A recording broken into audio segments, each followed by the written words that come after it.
So, William CLI on the forums managed to be the first to create, or at least one of the people who created a thread about Apple Silicon. Now, I know a lot of you guys are going to be tuned in to watch me address all the things that I got wrong in my video about their new M1 Silicon. But first, why don't we run through exactly what Apple announced at their event this week? So it'd be great if you could avoid getting things wrong because they would talk to you about stuff. No, they wouldn't.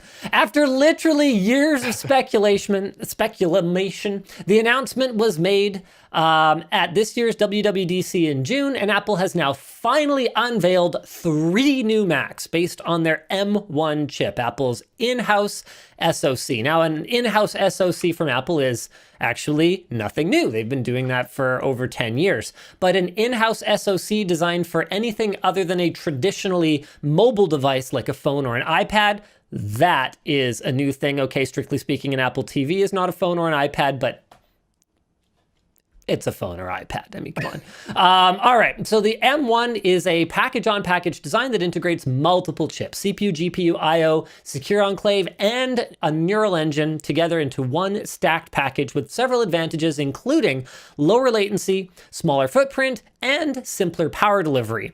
So the RAM is built directly into the package now as a unified pool of memory.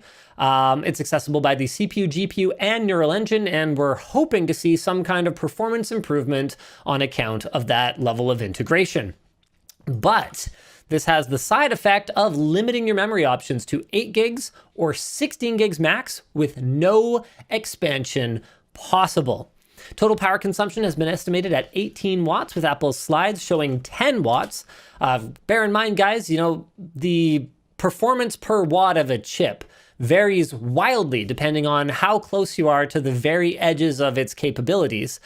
So depending on how Apple had it clocked, it's quite possible that it'll run at 18 watts, even though they were talking about how efficient it was at 10 watts. It's also possible that it will only run at 18 watts for short periods of time, like during a bursty load, for example. Obviously, that's the kind of stuff that until we have hands-on with these systems, we can't really make any educated guesses about. Apple claims that the M1 is the world's fastest CPU core, but crucially omitted real-world comparison points that would lend credibility to that claim. It's important to remember that ARM is very, very different from x86, so it matters a lot which workloads they're using for comparison.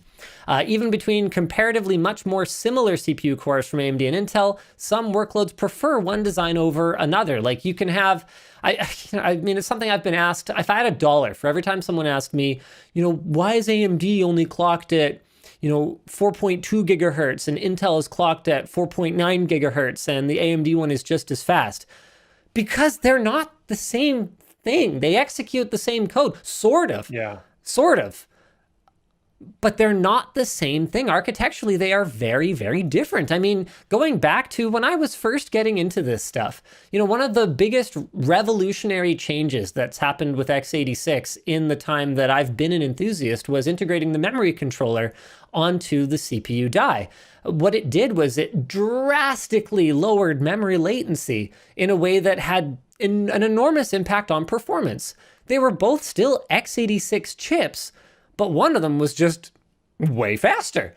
So it's absolutely possible that Apple's chips are, freaking incredible. But what we don't know is while doing what? So for example, media encode and decode is handled via hardware blocks in Apple Silicon, while previous Macs relied on software. The result is more speed and better efficiency for Apple Silicon, but this has actually nothing to do whatsoever with the CPU core itself.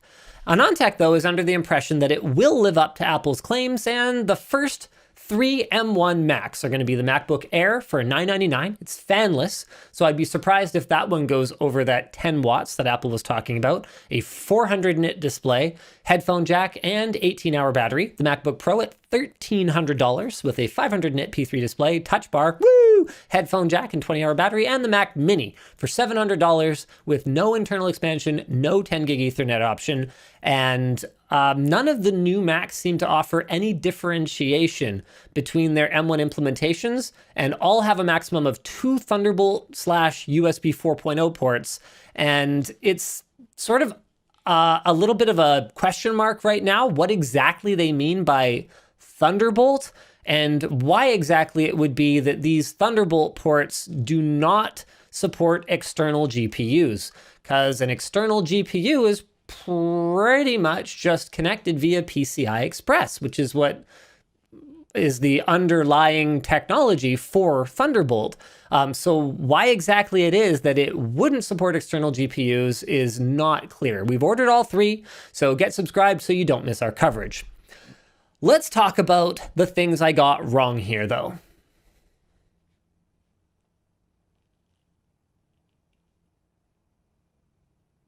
What'd you get wrong, Linus? I can't think of anything. In the video, you said it was an iPad. It is an iPad. No, you said the chip is an iPad. Okay. Did I specifically word it that way? That is probably possible. No, that's not the way I worded it. No, I said that the new machines were iPads without a touchscreen, iPad with a touch bar, and then iPad with no touchscreen or touch bar or something like that. So, I don't know what to throw at you, so I was just if Twitch chat or Floatplane chat gives me something, I'll challenge them. But I have not been able to figure it out. So what I didn't do was take Apple at face value. There are a couple of things that probably are valid criticisms of the video. I was a little bit snarky because, and I'll own this, because it tends to put me in a bad mood when brands get out on stage and make vague and unsubstantiated claims. And that really is what Apple did. Apple went and launched a product with a lot of unlabeled graphs and a lot of very, very, how do I put this? A lot of very optimistic claims about this product without really, in my mind, addressing some of what I expect to be very real problems for early adopters. Because the reality of it is, if I'm expected to review this product today, I have to evaluate it the way that it is today. And so in my mind, Apple was pretty disingenuous about the way that they presented not necessarily the M1 silicon, but the products that they are equipping with it. I don't really know what else to say about it other than this is a clear downgrade in some obvious ways while offering hopefully an upgrade based on unlabeled graphs. Another thing that we could have gotten right if we had waited longer to make the video was we were really frustrated that Apple didn't get specific about the comparison systems that they were using. And I've been, hold on a second.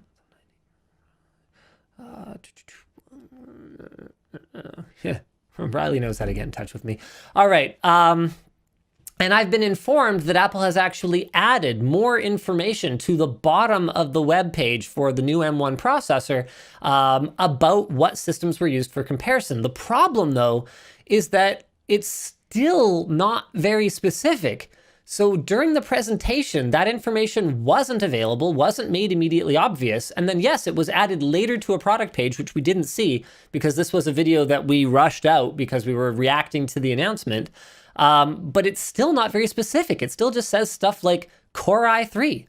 Like, okay, there's a lot of Core i3 processors out there. It would be really nice if, like a company that's confident in their product, you just came out and said, it's a Core i3, here's the model number, it was integrated in this particular laptop, because that's actually really important for mobile products, because you can have the exact same Core i3 configured to different TDPs with very different performance characteristics. So when I titled the video, that's the last thing that I probably got wrong. When I titled the video, I probably shouldn't have used the word dumpster fire. I thought it was obvious that I was evaluating Apple's event. In fact, that is the title of the video, which I have not altered. I think it's Apple M1 Silicon Announcement, a slow motion dumpster fire, because there's a lot of stuff that was wrong about the way that they did that. There are some other problems that I have too. People who are defending the move to Apple Silicon and the M1, and in particular the new Mac, seem to be under the impression that I think it's horrible. I said right at the end of the video, I think this is going to end up good. But what I also said is, I think that these first products are going to end up abandoned, much like the Apple Watch Series 0, which didn't even merit a proper name. They literally referred to it as Series 0. You were literally a beta tester, which is what I said in my review of it. Like, sorry, not sorry. Looks like I was right.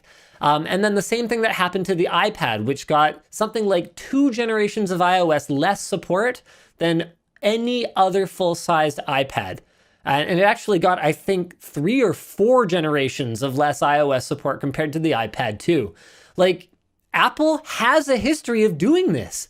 Why are we pretending that they don't? I never said that it's going to be slow. I never said that they're not going to succeed in this transition. A lot of the things that I'm sort of being accused of, like hating Apple or whatever, didn't happen. I just do not appreciate nonsense in keynotes, and I don't appreciate paying to beta test products. I don't like it from Apple, and I wouldn't like it from anyone, and nobody should. Why are we accepting these clear compromises? People are giving me a really hard time. I saw quite a few comments. Lawrence, what are you talking about? There's no memory expansion. That hasn't been a thing on MacBooks for ages. Apple announced 3 products. One of them was a Mac Mini. The last generation Mac Mini has SODIMM slots. You can upgrade your memory in the Mac Mini. You can also have 10 gig networking.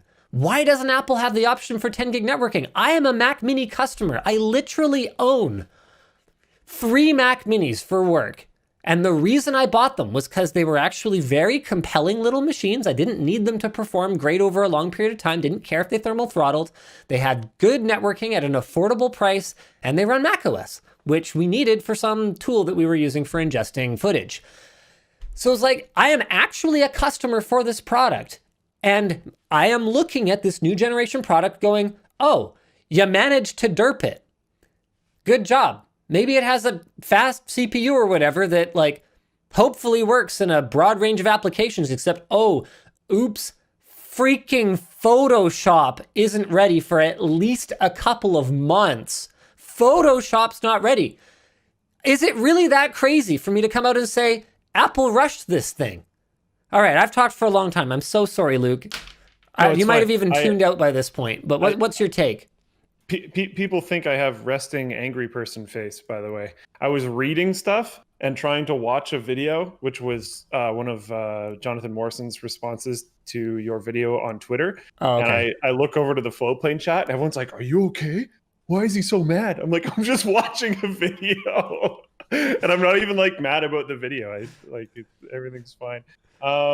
Yeah, I don't know. I think Jonathan Morrison's example was interesting. It's interesting, but irrelevant. I mean, it's a completely apples to oranges comparison.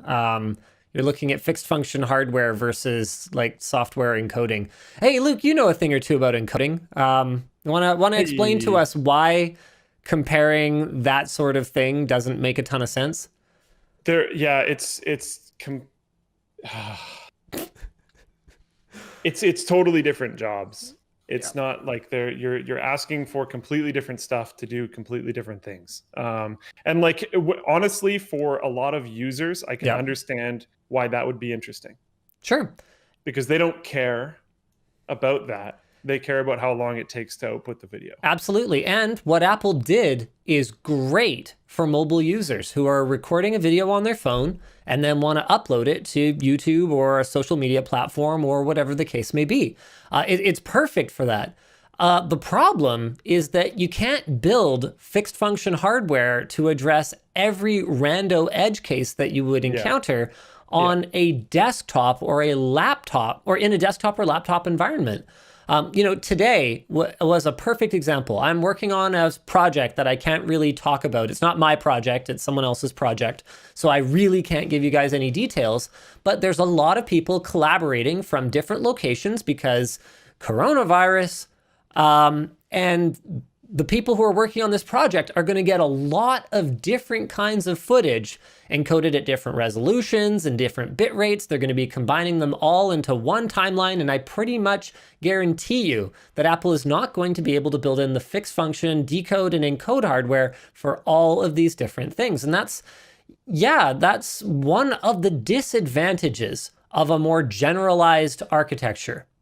Yup, that's a disadvantage, or rather, that's one of the advantages, is that it's not as fast. That's the disadvantage when the conditions are right, but it can handle pretty much anything.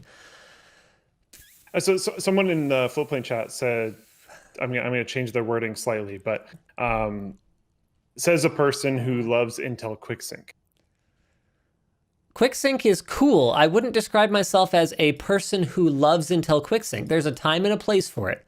When you want to do a quick and dirty encode, QuickSync is freaking awesome. Like, for example, what was I trying to do a little while ago? I don't remember. There was some reason. Okay, this wasn't a little while ago. Wow, this would have been a long time ago.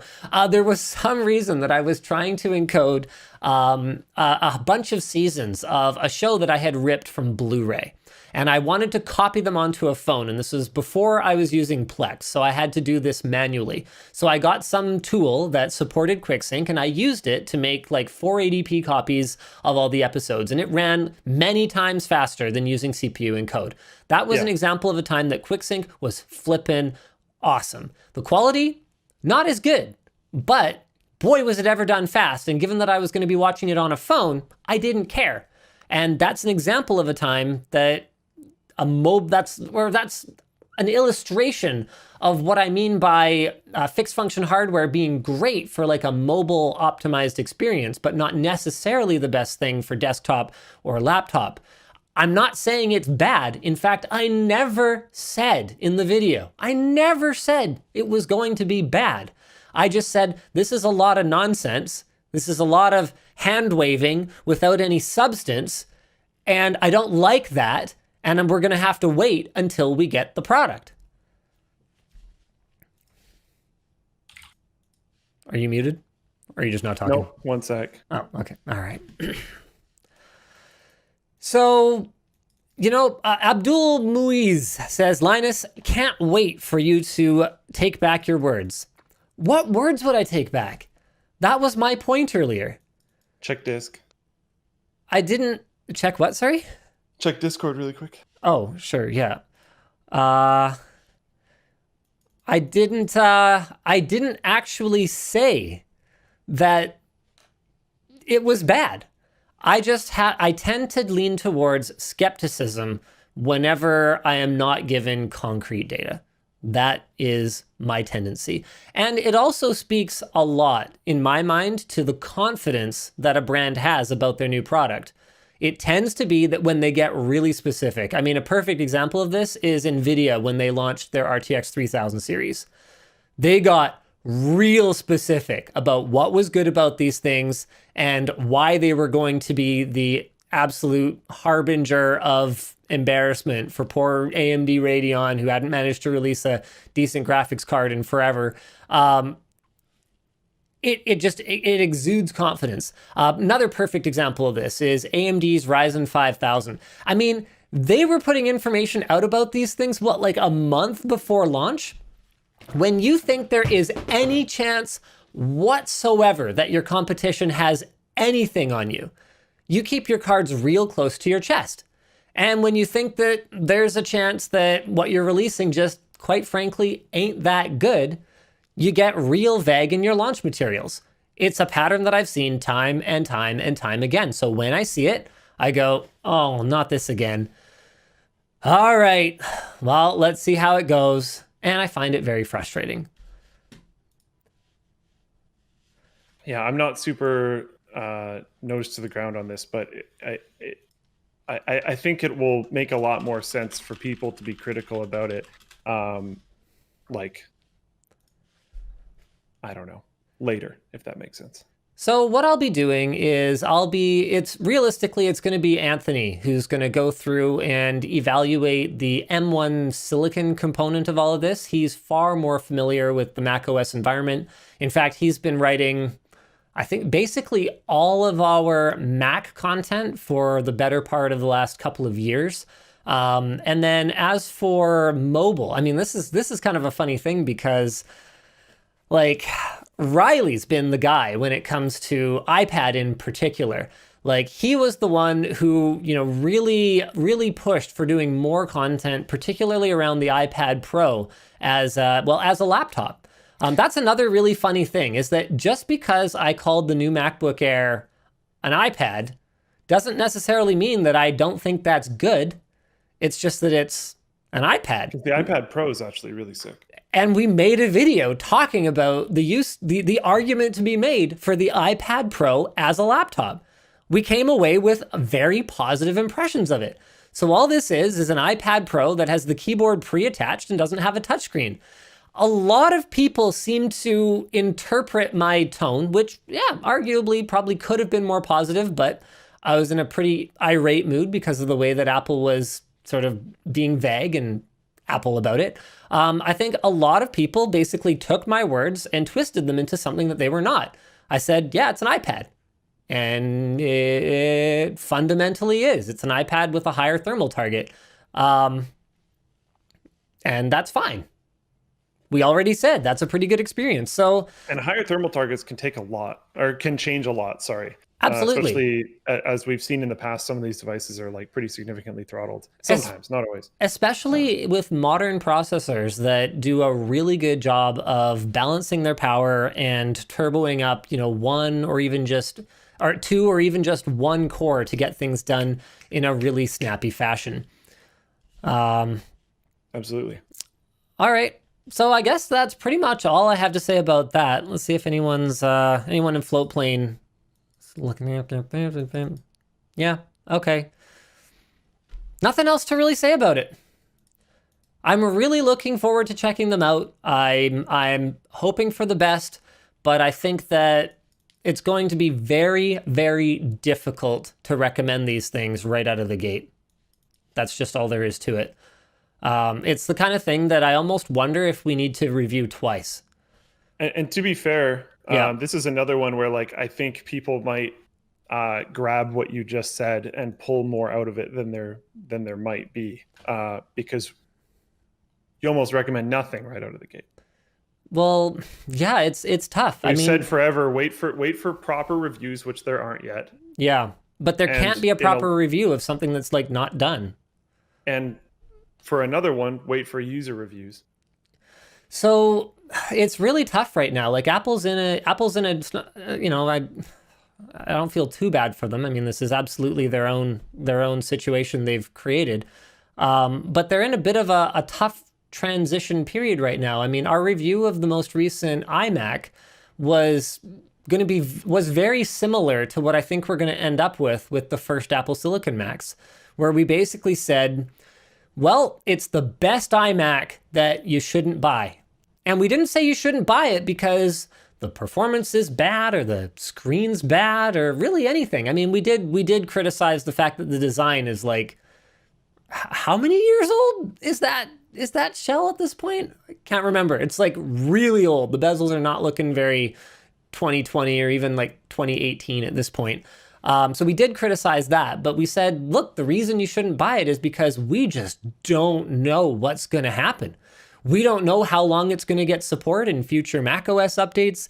We don't know what performance is going to look like for the inevitable replacements.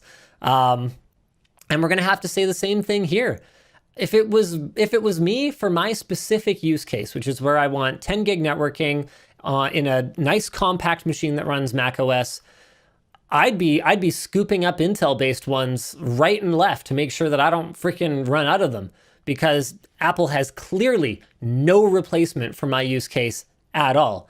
And if your use case happens to be that you shoot short films on your iPhone and you just want a laptop to edit them on, and then you upload them to YouTube or whatever, Apple Silicon might be freaking perfect for you. If you're a developer, however, and you rely on, let's say, for example, hardware virtualization support, I haven't actually seen Apple address that yet. Does the M1 support virtualization at all? Uh, I'm actually asking that question. I legitimately don't know. Here we go. Parallels desktop, virtualization features that are brought to the Mac with the Apple M1. Linux virtual machine flawlessly on Apple Silicon. Okay, let's see how performance is in a VM though. so then would the Photoshop thing be as big of a deal?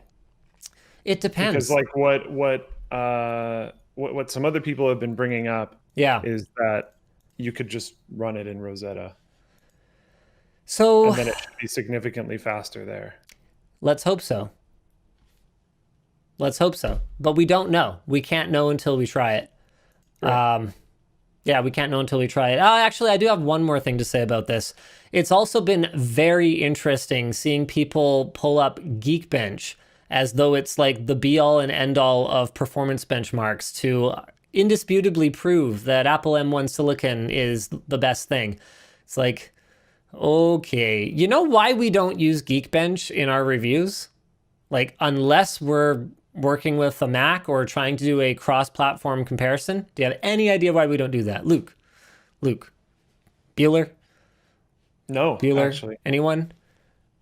Because it's not a very good benchmark. I assumed. It's just not particularly meaningful. It doesn't run for very long, so it doesn't tell you anything about thermal throttling. It's very synthetic. You know, it's not something that we would consider to be real world. We don't use it because it sucks. So, yeah, the thing is, on the PC, you have tons of other benchmarking applications available to you that unfortunately are not Mac compatible, because in a lot of cases, those workloads, like whether they're CAD or scientific ones or whatever the case may be, have just been, well, they've completely abandoned the Mac because Apple went so flipping long without making a decent Mac for these people. Brandon is sending me a video right now. This is interesting. Okay, so anyway, Geekbench. Geekbench is interesting. It's a data point, but it is not the be-all and end-all. And so we don't put too much stock in it, and that has always been the case. The last thing is, Linus is an Apple hater. Don't listen to him because he's an Apple hater. I don't hate anything. And it's really interesting seeing those conversation threads go back and forth, because someone will say, you know, oh, don't listen to this guy, he's an Apple hater. And someone else will say, well, what about this very positive review he gave to Apple product X, Y, or Z? And the person will basically just go like, well, that doesn't count. For some reason. Then he's turned.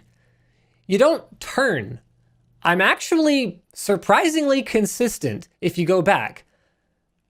I praise Apple when they do things that I like putting proper cooling in their products, or including features that I think are really important. For a long time, it was hilarious watching, people who were on Mac, especially back in the trash can days. So watching people who are on Mac just be moving footage around using like these Thunderbolt storage enclosures, and I'm looking at it going like, what are you, mad? That's like the craziest thing ever. 10 gig networking it's attainable today. It can be shared. You can have your whole group working off of the same repository of data, and it's all organized, and then you can easily back it up from one place. And they've got all these like dongles and external drives hanging everywhere. Like even at professional production houses I visited, I was like, what are you guys doing? You're using like Thunderbolt? What are you, nuts?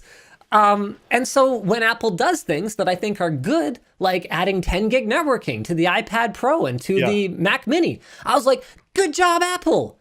What I'm consistent about is the things that I like and I think are good, like high-speed networking connectivity and properly cooling devices. And that might not be the same as other people, because I can assume quite a few people out there didn't give a damn about 10 gig networking. 100%. 100%. And power to them, but it's not that I hate Apple. I just hate some of the things that they do, and I think they're bad. And it's much the same with pretty much anyone. If they do something I think is bad, I'm not going to like it. There was a particularly good one where someone said like he's just like an NVIDIA shill. He never criticizes NVIDIA. It's like, Really? Are you serious? We're not sure if anybody cared about it because it's more like in the weeds on like the business end of things.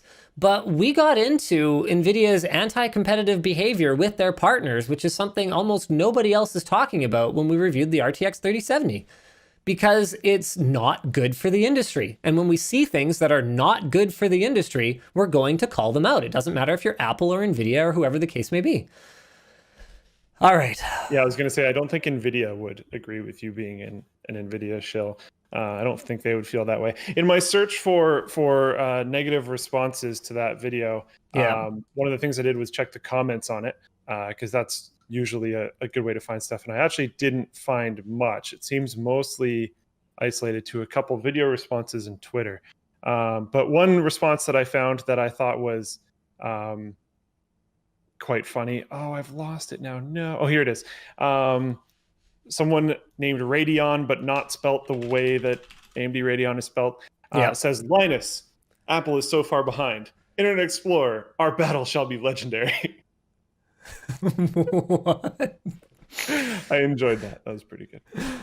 All right. Okay. Do you get it? No. What is Internet Apple's Explorer? so far behind that the only thing they can like fight with right now is Internet Explorer, because Internet Explorer is so far behind. Oh, lordy. Well, Internet Explorer is just dead, so there's that. It's not exactly true of Apple. And I mean, they're doing great in certain ways. They're just not adapting to certain other things. I don't know.